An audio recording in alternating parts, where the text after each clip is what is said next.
இன்னும் சற்று நேரத்தில் தைலாபுரம் தோட்டத்தில் பாமக நிறுவனர் ராமதாஸை அன்புமணி சந்திக்கவிருக்கும் நிலையில் பேச்சுவார்த்தையில் நடைபெறவிருக்கிறது. இதில் முக்கிய நிர்வாகிகளும் பங்கேற்கவிருக்கிறார்கள். இது குறித்த விவரங்களுடன் செய்தியாளர் கோகுல் இணைந்திருக்கிறார். கோகுல், நேற்று ஏற்பட்ட அந்த மோதலை தொடர்ந்து இன்று இந்த சந்திப்பு நடைபெறவிருக்கிறது. மிகவும் முக்கியமான ஒன்றாக பார்க்கப்படுகிறது. என்ன முடிவுகள் எடுக்கப்படலாம் என பேசிக் கொள்ளப்படுகிறது கோகுல்?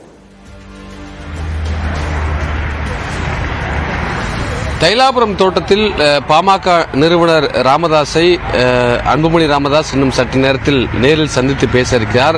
நேற்றைய தினம் பாமகவுடைய பொதுக்குழு கூட்டத்தில் ஒரு முக்கியமான முடிவை பாமகவுடைய நிறுவனர் மருத்துவர் ராமதாஸ் அறிவித்தார். குறிப்பாக பாமகவுடைய இளைஞரணி தலைவராக முகுந்தன் பரசுராமனை நியமித்து ஒரு அறிவிப்பை வெளியிட்டார். அந்த மேடையிலேயே அந்த முடிவிற்கு அன்புமணி ராமதாஸ் எதிர்ப்பு தெரிவித்திருந்தார். இந்த நிலையில் இருவருக்கும் அந்த மேடையிலேயே ஒரு கருத்து வேறுபாடு ஏற்பட்டது. இன்றைய தினம் தற்பொழுது இருவரும் தைலாபுரம் தோட்டத்தில் நேரில் சந்தித்து பேச இருக்கிறார்கள். குறிப்பாக இளைஞரணி தலைவராக முகுந்தன் நியமிக்கப்பட்டது குறித்து ஒரு முக்கியமான முடிவு இன்றைய தினம் எடுக்கப்பட இருக்கிறது. நேற்றைய தினம் பாமகவுடைய கௌரவ தலைவராக இருக்கக்கூடிய ஜி.கே. மணி உள்ளிட்ட மூத்த நிர்வாகிகள் பாமக நிறுவனர் மருத்துவர் ராமதாஸ் மற்றும் அன்புமணி ராமதாஸை தனித்தனியாக சந்தித்து பேசியிருக்கிறார்கள். இந்த நிலையில் இருவரும் மட்டும், அதாவது ராமதாஸ் மற்றும் அன்புமணி ராமதாஸ் மட்டும் தனியாக இந்த முடிவு குறித்து ஒரு முக்கியமான அந்த பேச்சுவார்த்தை நடத்த இருப்பதாகவும் அதன் பின்னர் ஒரு இறுதியான ஒரு முடிவு எட்டப்பட இருப்பதாக தகவல் கிடைக்கப்பட்டிருக்கிறது. தைலாபுரம் தோட்டத்திற்கு ஜி.கே. மணி, அதே போல வழக்கறிஞர் பாலு, பசுமை தாயத்துடைய செயலாளர் அருள் உள்ளிட்ட பாமகவுடைய மூத்த நிர்வாகிகள் ஏற்கனவே வந்திருக்கிறார்கள்.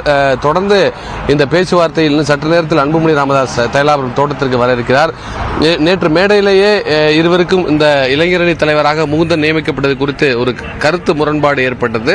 இந்த கருத்து முரண்பாடு குறித்து இருவரும் தனியாக பேச இருப்பதாக நமக்கு தகவல் கிடைக்கப்பட்டிருக்கிறது. அதன் பின்னர் ஒரு முக்கிய முடிவு எடுக்கப்பட இருக்கிறது. குறிப்பாக முகுந்தன் தொடர்ச்சியாக நேற்றைய தினம் அறிவிக்கப்பட்டதுபடி இளைஞரணி தலைவராக இருப்பாரா அல்லது சமூக ஊடக பிரிவுடைய செயலாளராக ஏற்கனவே முகுந்தன் பணியாற்றிவிட்டார், அந்த பணியை தொடர்வாரா என்பது குறித்தெல்லாம் ஒரு முக்கிய முடிவை எடுக்க இருக்கிறார். நேற்றைய தினம் முகுந்தன் மேடையில் அருகாமையில் இருந்து கொண்டே பாமக நிறுவனர் மருத்துவர் ராமதாஸ் மேடைக்கு வருமாறு அழைத்த போது அவர் வரவில்லை. ஏனென்றால் அன்புமணி ராமதாஸ் நேரடியாக மேடையிலேயே எதிர்ப்பு தெரிவித்ததால் அவர் மேடை ஏறவில்லை.